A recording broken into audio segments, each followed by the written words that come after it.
اللہ تبارک و تعالی جب مسلمان کو توفیق دے اور اللہ کی بارگاہ کی جانب وہ رجوع کرے تو پھر اس کا رویہ یہ ہونا چاہیے کہ اس کی توجہ ہو اللہ کی جانب. ہمارے ہاں تسبیحات پڑھ لی جاتی ہیں اگر کبھی موقع ملے، لیکن وہ خاص انہماک، وہ خاص شوق، وہ خاص ذوق اللہ تبارک و تعالیٰ کی عبادت کا. ایک ہوتا ہے نماز پڑھنا، ایک ہوتا ہے اہتمام کے ساتھ نماز پڑھنا، یعنی ذرا وقت پہ اٹھنا، ذرا صحیح کر کے وضو کرنا، ذرا شوق سے مصلی بچھانا. ایک ہوتا ہے تسبیح پڑھ لینا، اور ایک ہوتا ہے ذرا تھوڑا سا شوق کے ساتھ اللہ کو یاد کرنا. آپ کبھی جو میں نے آیہ کریمہ پڑھی اس کی آپ شان نزول دیکھیں. نبی کریم صلی اللہ تعالیٰ علیہ وسلم کے کچھ صحابہ اللہ کی محبت کے شوق میں حضور کی بارگاہ میں حاضر ہوئے. انہوں نے آ کے عرض پتہ کیا کیا؟ عرض کرنے لگے یا رسول اللہ صلی اللہ تعالیٰ علیہ وسلم سالوں بیت گئے ہیں سجدے کرتے ہوئے، حضور سالوں بیت گئے ہیں تسبیح پڑھتے ہوئے، سالوں بیت گئے کہتے ہوئے کہ سبحان اللہ وہ پاک ہے، ہمیں سالوں بیت گئے یہ کہتے ہوئے کہ اللہ اکبر وہی سب سے بڑا ہے، سالوں بیت گئے کہتے ہوئے کہ الحمدللہ ساری تعریفیں اللہ کے لیے، سالوں بیت گئے اس کی تسبیح کرتے، تحلیل کرتے، تکبیر کہتے. حضور اب نہ ہمارا اپنے رب سے ملنے کو جی چاہتا ہے، کبھی اے حقیقت منتظر نظر آ نہ لباس مجاز میں، لاکھوں سجدے تڑپ رہے ہیں میری جبین نیاز میں. اور اقبال کہنے لگے کہ تیرے عشق کی انتہا چاہتا ہوں، تو میری سادگی دیکھ کیا چاہتا ہوں، میرا ذرا سا تو دل ہے مگر شوق اتنا، میں وہی لن ترانی سنا چاہتا ہوں.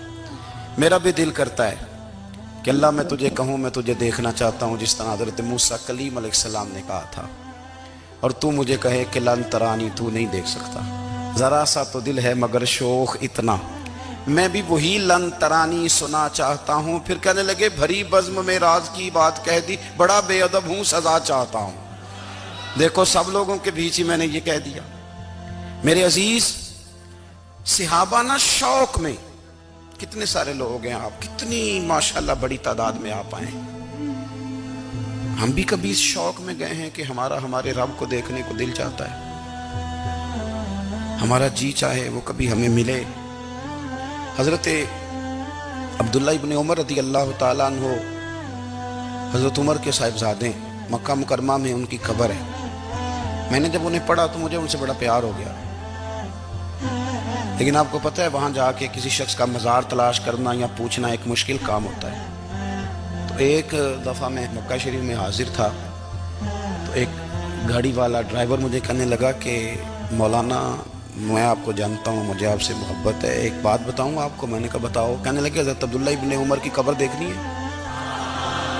میں نے کہا یہ تو نہیں کہہ رہا، یہ کسی نے بندوبست کرایا ہے، یہ اللہ نے تیرے دل میں بات ڈالی ہے، یہ ہو گیا تو لے چل مجھے. حضرت عبداللہ ابن عمر کو نبی پاک نے فرمایا تھا راجل صالح، یہ نیک بندہ ہے، یہ متقی آدمی. حضرت عبداللہ ابن عمر رضی اللہ تعالیٰ عنہ سیدنا فاروق اعظم رضی اللہ تعالیٰ عنہ کے صاحبزادے ہیں، اور ان کی ہمشیرہ سیدہ حفصہ رضی اللہ تعالیٰ عنہ حضور کی زوجہ محترمہ. ایک دن اپنی ہمشیرہ سے کہنے لگے کہ نبی کریم صلی اللہ تعالیٰ علیہ وسلم گھر میں آئے نا، اور اگر حضور غم امت میں پریشان نہ ہوں، طبیعت کو حشاش بشاش دیکھو تو ذرا پوچھنا تو صحیح حضور کا میرے بارے میں کیا خیال ہے، پوچھنا تو صحیح کہ کریم کی بارگاہ میں میرا کیا مقام ہے، میرے بارے میں حضور کیا فرماتے ہیں. اب بہن کو کام بتائے اور بتائے بھی بھائی، اور پھر بہن وہ کام نہ کرے، یہ تاریخ میں ہوتا نہیں.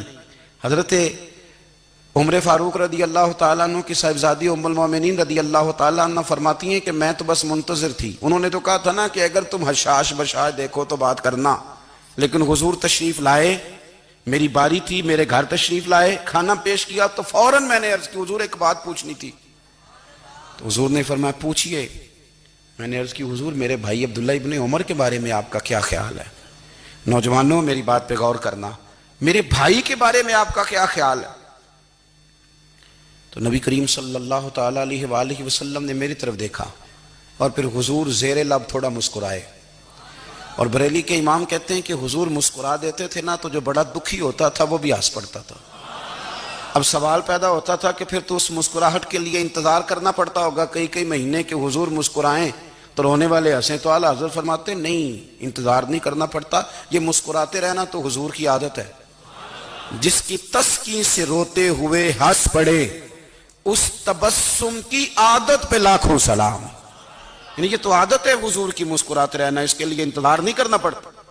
بھائیو آپ خیال رکھیں گے، غور کریں گے، حضرت عبداللہ ابن عمر رضی اللہ تعالیٰ عنہ کے بارے میں پوچھا تو سیدہ فرماتی ہیں کہ نبی کریم صلی اللہ تعالیٰ علیہ وسلم نہ زیر لب مسکرائے اور فرمائے حفصہ تیرا بھائی ہے تو اچھا، لیکن میں نے سنا ہے کہ عشاء کی نماز پڑھتا ہے تو فجر تک سویا ہی رہتا ہے۔ او نوجوانوں، 10 بجے تک سونے کی بات نہیں ہوئی، 9 بجے تک سونے کی بات نہیں ہوئی، 11 بجے اٹھنے کی بات نہیں۔ حضور فرمانے لگے میں نے سنا ہے کہ عشاء کی نماز پڑھ کے سو جاتا ہے اور فجر تک سویا ہی رہتا ہے، اسے چاہیے کہ تہجد کے وقت اٹھا کرے، اللہ کی بارگاہ میں حاضر ہوا کرے، آہوزاری کرے، سجدے کرے، عبادت کرے، اٹھتا ہے اور فجر میں جا کے اٹھتا ہے۔ حضرت جناب حفصہ رضی اللہ تعالیٰ عنہ کہتی ہے میں نے جناب عبداللہ ابن عمر کو پیغام دیا اور میں نے کہا میرے جوان بھائی سن، نبی پاک نے فرمایا ہے تو اچھا پر تہجد میں نہیں اٹھتا، نفل نہیں پڑھتا۔ او میری ملت کے جوانوں، مزہ نہیں آ جاتا جب ساری دنیا سوئی ہو، ساری دنیا، اور بستر بھی گرم ہو اور نیند بھی پورا غلبہ کر رہی ہو، اور اچانک گھنٹی بجے دماغ میں، آنکھ کھلے، گھڑی پہ نظر پڑے، 3:30 4 بجے کا پیغام گھڑی بتائے، اور کوئی چڑھتی جوانی والا اٹھ کے وضو کرے، اور جب وہ مصلی کھول کے بچھائے تو مدینے والے محبوب کہتے ہیں کہ ہر نماز پہ رب ثواب دیتا ہے، اور جو اٹھ کے تہجد کی نماز پڑھے اسے دیکھ کے تو رب مسکراتا ہے، جو اس کی شان کے لائق ہے، جو اس کی شان کے لائق، وہ مسکراتا ہے، خوش ہوتا ہے کہ میرا بندہ تہجد میں اٹھ گیا، وہ مسکراتا ہے۔ کاش ہماری صبحیں کبھی اپنے مالک کے نام ہو جائیں۔